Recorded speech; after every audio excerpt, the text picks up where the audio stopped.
दोस्तों, जब दुनिया की सबसे ताकतवर अर्थव्यवस्थाएं अमेरिका, चीन और यूरोप अभी भी इलेक्ट्रिक रोड्स पर रिसर्च और टेस्टिंग में फंसी हुई हैं, तब भारत ने उसे जमीन पर उतारकर दुनिया को चौंका दिया है। अमेरिका में अभी कैलिफोर्निया और नेवाडा में सिर्फ कुछ किलोमीटर का इलेक्ट्रिक रोड पायलट प्रोजेक्ट चल रहा है, जहां चुनिंदा ट्रकों पर यह टेक्नोलॉजी टेस्ट की जा रही है। जापान ने भी टोक्यो के बाहर एक छोटे से इलाके में वायरलेस चार्जिंग रोड बनाई है, लेकिन वह अभी प्रयोगशाला स्तर पर है।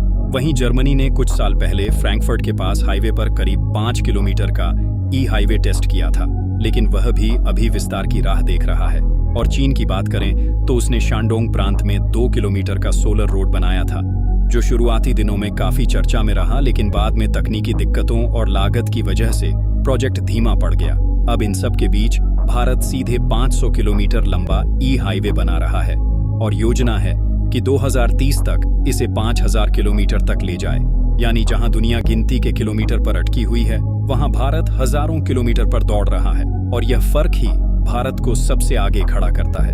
दोस्तों, यहां समझना जरूरी है कि अमेरिका, जापान और जर्मनी जैसी ताकतें तकनीक में हमसे दशकों आगे मानी जाती थीं, लेकिन उनकी प्रगति सिर्फ लैब और रिसर्च पेपर्स तक सीमित रह गई, जबकि भारत ने वही तकनीक जमीन पर उतार दी, वह भी पूरी तरह स्वदेशी दिमाग और देसी बजट के साथ।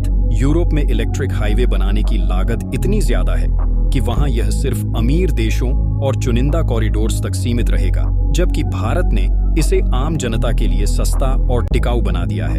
यही वजह है कि यह क्रांति अब भारत से शुरू होकर पूरी दुनिया को बदलने वाली है। दोस्तों, सोचिए, जब दिल्ली जयपुर और दिल्ली आगरा का यह 500 किलोमीटर का इलेक्ट्रिक हाईवे तैयार होगा, तो यह न सिर्फ एशिया बल्कि दुनिया का सबसे बड़ा ग्रीन ट्रांसपोर्ट कॉरिडोर होगा। और जब दिल्ली मुंबई एक्सप्रेसवे का 1300 किलोमीटर का हिस्सा 2025 तक इलेक्ट्रिक हाईवे में बदल जाएगा, तो भारत को पीछे छोड़ने की कल्पना भी कोई देश नहीं कर पाएगा, क्योंकि तब तक अमेरिका और यूरोप अभी भी 100-200 किलोमीटर की टेस्टिंग तक सीमित होंगे। चीन भी अपनी महंगी परियोजनाओं की वजह से जनता तक तकनीक नहीं पहुंचा पाएगा, और यही सबसे बड़ा फर्क होगा। भारत की तकनीक जनता की तकनीक होगी, गांव से शहर तक हर किसी के लिए होगी, और यही लोकतांत्रिक टेक्नोलॉजी की असली ताकत है। दोस्तों, अब यह मत सोचिए कि यह सिर्फ ट्रांसपोर्ट का बदलाव है।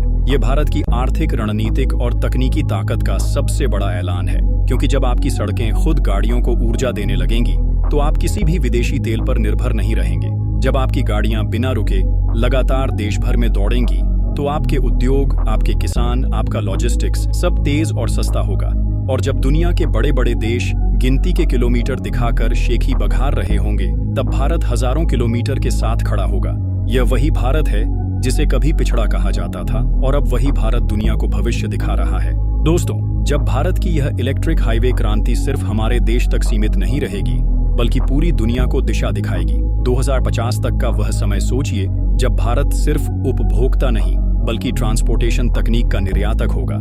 जब दुनिया के देश भारत से तकनीक खरीदने आएंगे, आज जो हाल सौर ऊर्जा का है, वही भविष्य में ई हाईवे का होगा। जिस तरह भारत आज सोलर पावर का सबसे बड़ा केंद्र बन रहा है, उसी तरह भारत इलेक्ट्रिक सड़कों का सबसे बड़ा गुरु बनेगा।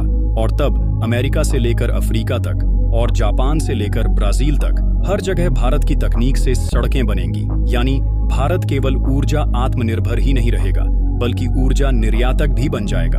तो दोस्तों, अब आप बताइए, क्या आप तैयार हैं उस भारत को देखने के लिए जिसने अमेरिका, जापान, जर्मनी और चीन सबको पीछे छोड़ दिया है? अगर हाँ, तो इस वीडियो को अभी लाइक कीजिए, शेयर कीजिए और कमेंट में लिखिए, जय हिंद, जय भारत।